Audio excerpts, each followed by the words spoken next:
So here's the thing. Are local lockdowns the best compromise? I even hate asking the question.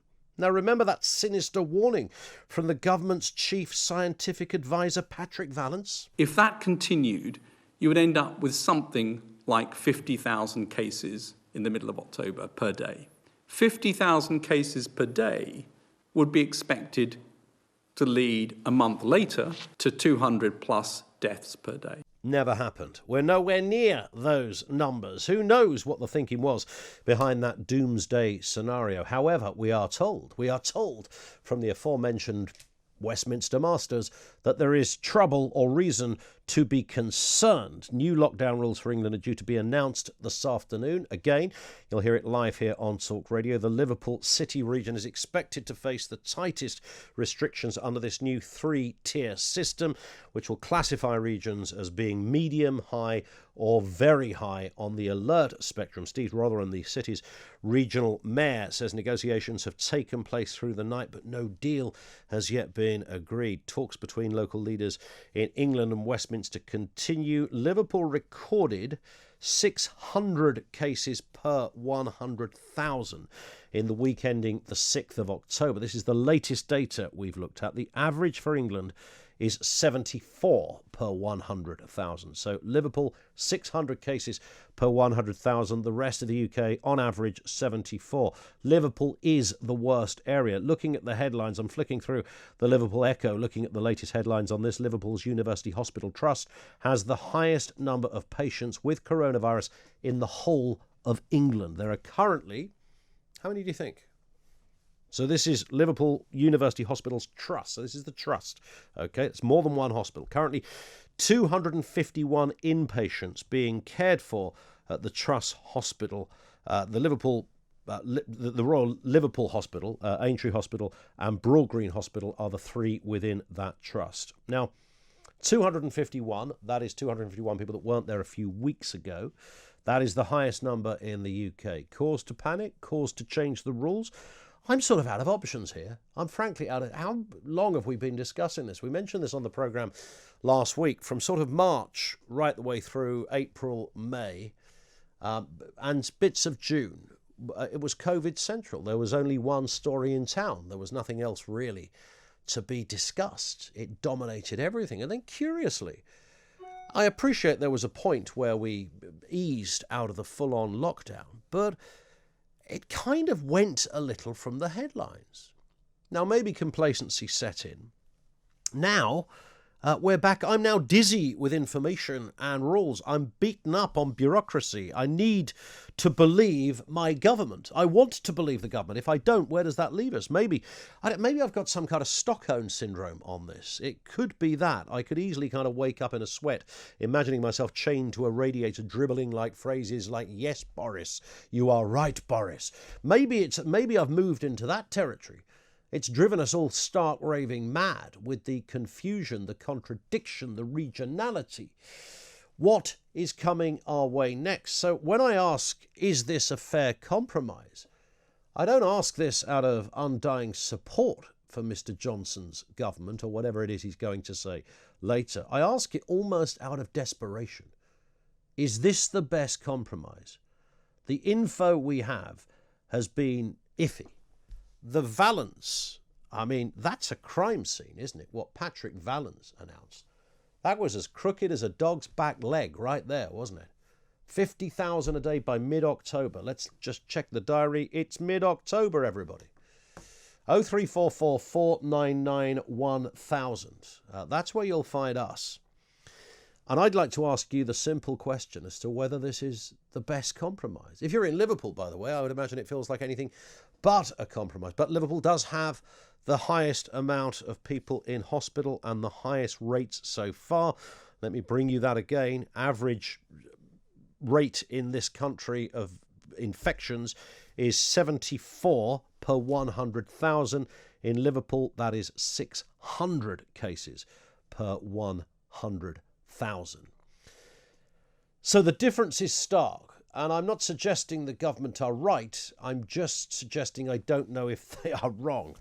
And I may just be looking at this through, I've been beaten down by stats. I've been beaten down by changing evidence. I've been beaten down by government scientists and experts. I hear one. It's also got very political. If you know, the Labour Party position is absolutely extraordinary on this. Who was the MP yesterday who was asked whether they supported, I think it was the 10 p.m. curfew, something like that. He was asked 4 times. He couldn't say it. He couldn't come out and say, yes, we support the government, even though their official position is they support the government. So all the mood music is the government have got this wrong.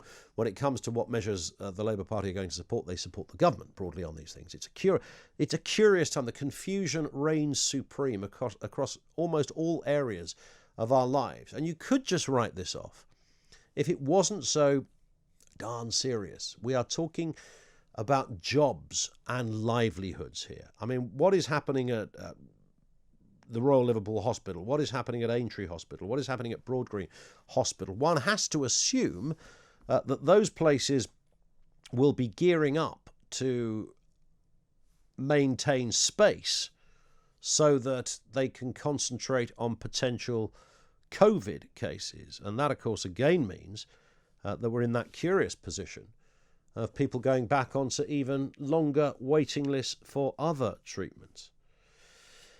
We're expected to hear that all bars and pubs will close. Restaurants could stay open for now. Gyms, betting shops closing. Legal restrictions on indoor house mixing. Travel restrictions on guidance coming in and out. And what we're getting at the moment is that Nightingale hospitals could be ready in the north parts of England, have been told to get ready for COVID. NHS Nightingale hospitals in Manchester, Sunderland and Harrogate are being asked to get ready to take patients. Government advisors say admissions are rising with more elderly people needing urgent treatment for COVID.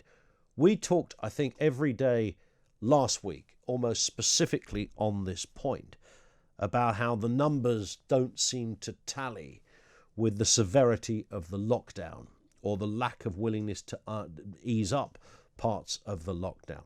So are these new headlines changing things? Is it the local component that we needed all along?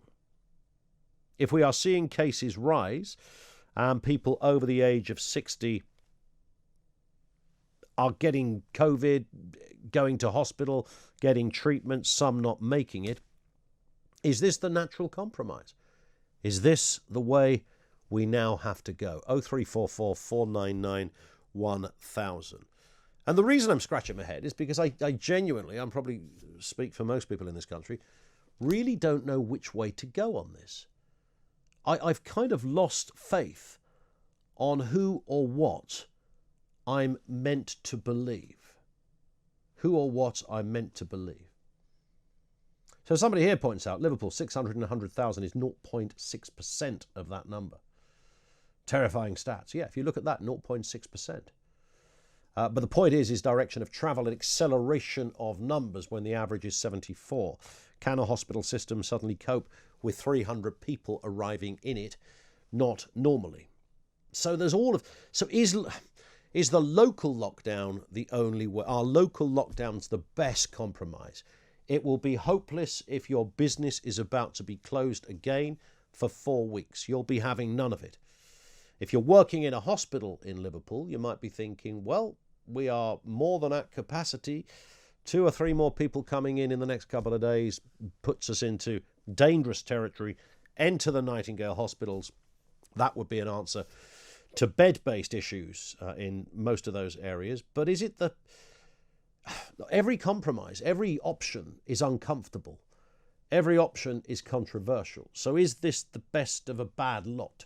The local lockdown. 0344 499 1000. And I'm happy as well, as we have been throughout this, to widen the debate into just the broader issue of what you're sensing is kind of going on at the moment, what your gut feeling is telling you.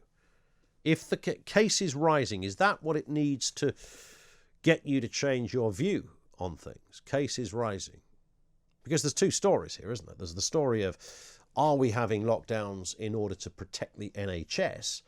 That's a sort of slightly different argument from whether we're having lockdowns to try and stop people getting coronavirus, if you take the distinction.